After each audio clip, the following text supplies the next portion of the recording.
رکن پنجاب اسمبلی اور اداکارہ مومنہ اقبال کے درمیان تنازع پر وزیر اعلیٰ پنجاب کا رد عمل سامنے آ گیا۔ کسی بھی خاتون کو ہراساں کرنے، دھمکانے یا استحصال کرنے کی کوشش میں ملوث کسی فرد کو ہرگز نہیں بخشا جائے گا۔ کوئی بھی شخص ہو، خواہ اس کا مرتبہ، عہدہ یا سیاسی تعلقات کچھ بھی ہوں، قانون سے کوئی بالاتر نہیں ہے۔ مریم نواز نے کہا کہ صوبائی اسمبلی کے رکن اور میڈیا شخصیت کا ذاتی نوعیت کا مسئلہ ہے، جسے مکمل طور پر میرٹ، آئین اور قانون کے مطابق نمٹایا جائے گا۔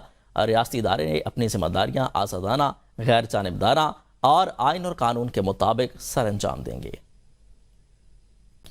ثاقب چدر کو موبائل فون پر قتل کی دھمکیاں دینے کا الزام ہے۔ تھانہ بھوانہ پولیس نے 17 مئی کو مقدمہ درج کیا ہے۔ پولیس کے مطابق دھمکیاں بیس نمبر خاتون کے نام پر رجسٹرڈ ہے۔ وکیل ثاقب چدر نے بتایا ہے کہ ملزم کی تلاش جاری ہے۔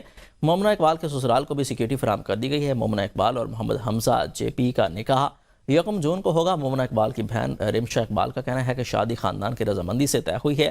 مومنہ اقبال کے ہونے والے شوہر رشتہ دار نہیں ہیں۔